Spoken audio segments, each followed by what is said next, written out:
proved to be a turning point in Nasir's life.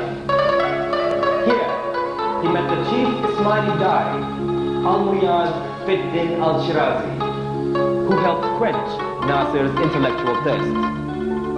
Nasir learnt about the inner realities of Ismaili theology from him, and under his guidance, he was now ready to embrace Ismaili Tariqa,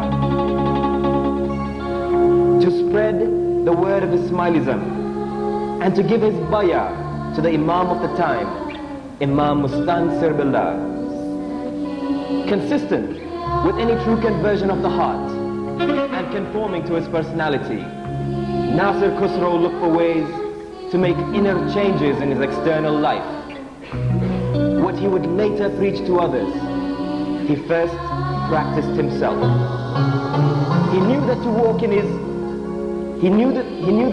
his ways of his new faith, he would need to learn as much as possible, and then match his actions to knowledge. Nasir learned the teachings of the Imam in Cairo, and the intellectual that he was, he had to study and immerse himself in the fine points of Ismaili theology and philosophy.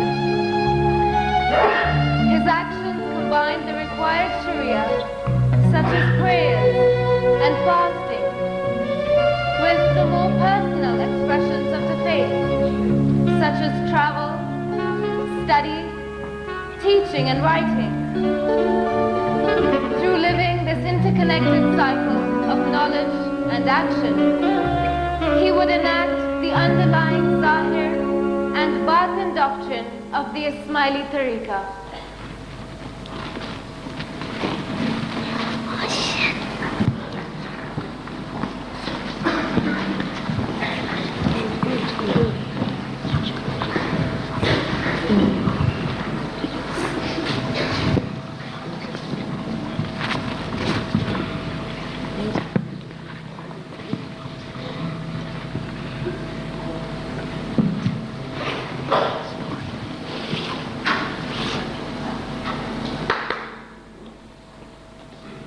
No, but I don't agree with you.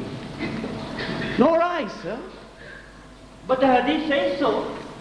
Well, then quote it to me. The hadith says, there are three whose adversary I shall be on the day of resurrection. A man who has given his word by me and has broken it. A man who has hired a workman, has exacted his due in full from him, and has not given him his wage. Yes. You see, I see this, but when he says, given his word by me, what does he mean? I think he means a promise made by anybody, that nobody should break a promise. There is more to it. It also means loyalty and obedience to the Imam, because we have given bayah to him. Yes, but how do you interpret this? You see, bayah is a two-way promise. Imam promises, and we promise. So Imam fulfills his promise, but us, we go astray. And that's what this is about. What is a soul without knowledge but lead? Religion is the alchemy that will make it gold. I am talking today of gold, of rubies and of precious metals. What makes each of these valuable? It is not by comparing one to the other, for the color of gold and brass are the same. They are both yellow. What then makes gold more sought after than brass? I think it's to do with what is inside, not only its shine. Very good. You see, the quality of gold has a different latif, a different virtue to brass, and therefore more costly.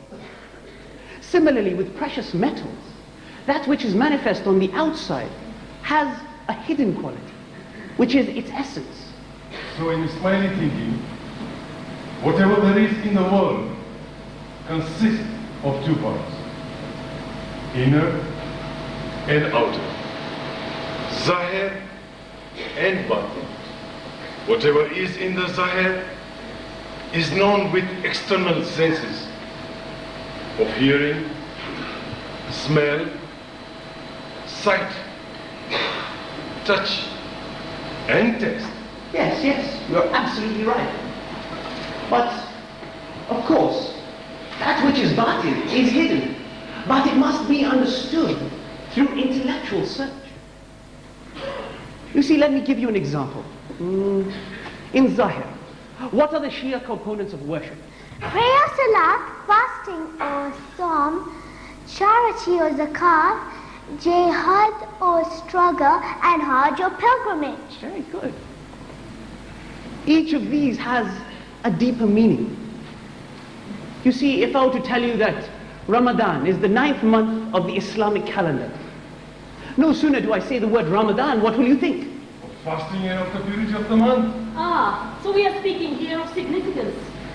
This can be explained by using both the intellect and our understanding. Can you give us another example? Yes. Let me give you an example through animals. Why do they differ from us? They do not possess the faculty of intellect. And it is only through the proper use of the intellect that we can reach the conclusion, which is batin, which animals cannot do. You see, a dog will know that it is night, and he must sleep. And as the sun rises the next morning, he will wake up. And he will do this every day and every night. He will not know that as the days pass, months and years are going by as well, because the dog does not realize the significance of the rising and setting of the sun. You see, we humans, we understand that as the years go by, we are growing older. And as we grow older, we are also getting closer to our deaths. The significance of death, we also know, is having to go through a day of judgment. We also know that this world is only of the physical body, and that the world of the soul has no time or space connection. The soul is eternal. It never dies. What you are saying is simple, but I can see through this example that there could be some whose understanding could be like that of an animal, and there can also be those who will think of the inner meaning into the life hereafter. This is so fascinating. But there is more. You see, to have only the knowledge is like the life of a dog. If you do not have the appropriate action that goes with it once you understand this knowledge. What kind of action? Religious ethics, personal ethics, moral responsibility.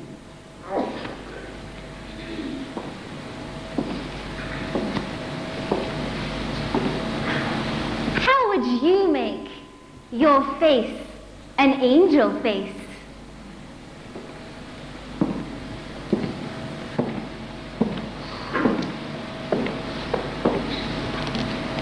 By making your deeds the deeds of angels. Look with the inner eye at earth's hiddenness, for the outer eye cannot see it. What is the hiddenness of the world?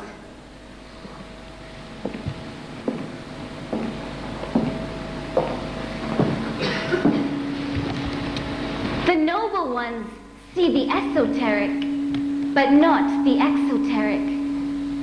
It is the world chained in shackles of wisdom. Even in this globe, seems too wide, too loose. To be bound, two things will do.